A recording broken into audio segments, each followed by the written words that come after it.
गंगा अवतरण की शक्ति नंबर 7 है। 6 तक पढ़ाई गई थी, इसमें बताया गया था माँ गंगा शंभु के यानी शिव के सामने आ गई थी।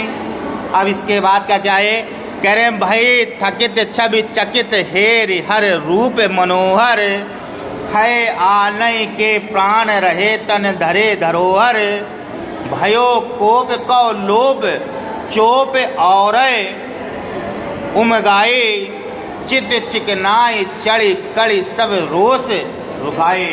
यहाँ पर जब माँ गंगा ने शिव के स्वरूप को देखा है तो बता रहे हैं माँ गंगा का मस्तिष्क किस प्रकार से परिवर्तन हुआ है। कह रहे हैं भाई चकित, चकित का मतलब होता है आश्चर्य में पड़ जाना या एकदम से किसी क्रिया में जा रहे हो रुकावट आ जाना कि अरे ये क्या हो गया, उसी को तो कहते हैं चकित होना।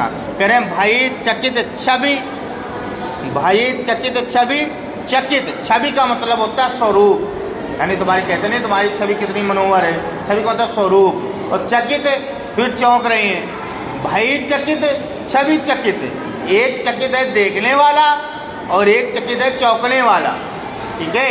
यानी माँ गंगा ने जब छवि को देखा, किसके छवि को, हेर हर रूप मनोहर, हर रूप, हर एक स्वरूप को, हर एक एंगल को उन्होंने देखा कि भोलेनाथ के शरीर में सर्प कैसे पड़ा है, ठीक है, चांद कैसे लगा है, धारण क्या किए हुए हैं, त्रिशूल का है, हर स्वरूप। तो पूरी लाइन का अर्थ समझोगे, भय चकित माँ देखो, भय थकित छवि चकित हेर रूप हर रूप मनोहर, यानी माँ गंगा जब शिव जी के स्वरूप को देखा तो जो इतनी तेजी से वो दौड़ रही थी तो क्या हो गई, थक गई, क्या हो गई, थक गई। तुम लोगों ने ध्यान नहीं दिया, एक जगह चकित नहीं, पहला थकित है। हम मोबाइल से देख रहे हैं, तुम लोग तो देख रहे हो, पहला क्या लिखा है, भाई थकित छवि चकित, दोनों चकित नहीं है, एक थकित है और एक चकित है। थकित का मतलब होता है थका होना, चकित का मतलब है यहाँ देखना। जब माँ गंगा ने शिव जी के स्वरूप को देखा तब वो थक गई, कहीं ना मुझे आगे नहीं जाना। और व्यक्ति थकता तब है जब उसे अपना लक्ष्य प्राप्त हो जाता है कि अब बस हमको यहीं पर विश्राम करना है। तो यहाँ कह रहा है कि भाई थकित छवि चकित हेर हर रूप मनोहर, है आने के प्राण रहे तन धरे धरोहर। जो माँ गंगा के अंदर प्राण थे अब वह प्राण उनके नहीं रह गए हैं, अब वह यहाँ से निकलना चाहते हैं। अगर कहा जाए कि वह यहीं पर विश्राम करना चाहते हैं, जब व्यक्ति थक जाता है तो विश्राम ही करता है।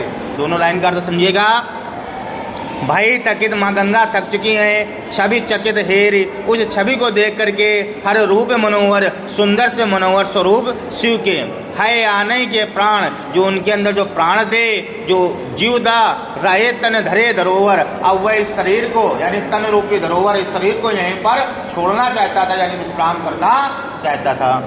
तीसरी लाइन कह रहे हैं, भाइयों कोप को लोप, लोप का मतलब होता है लोप हो जाना, खो जाना।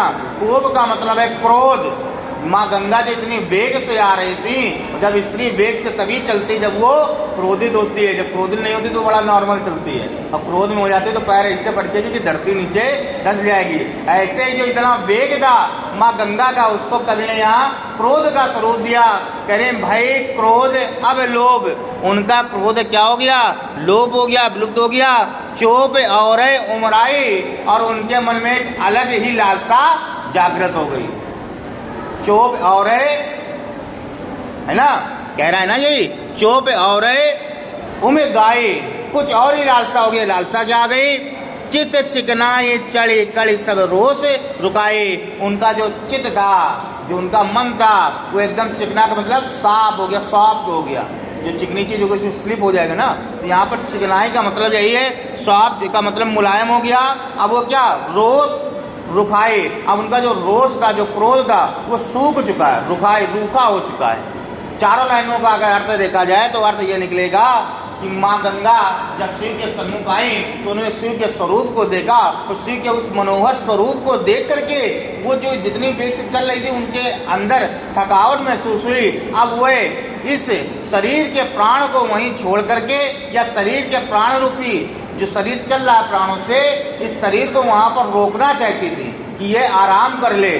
और आगे कह रहा है, और क्या हुआ, जब शिव जी के स्वरूप को देखा तो इनके अंदर जो क्रोध था वो क्रोध अपने आप शांत हो गया, और वह शिव के प्रति एक आश्रय यानी उनके साथ में रहने की जो क्रोध था वो शांत हो गया, उनके साथ रहने की लालसा उत्पन्न हुई।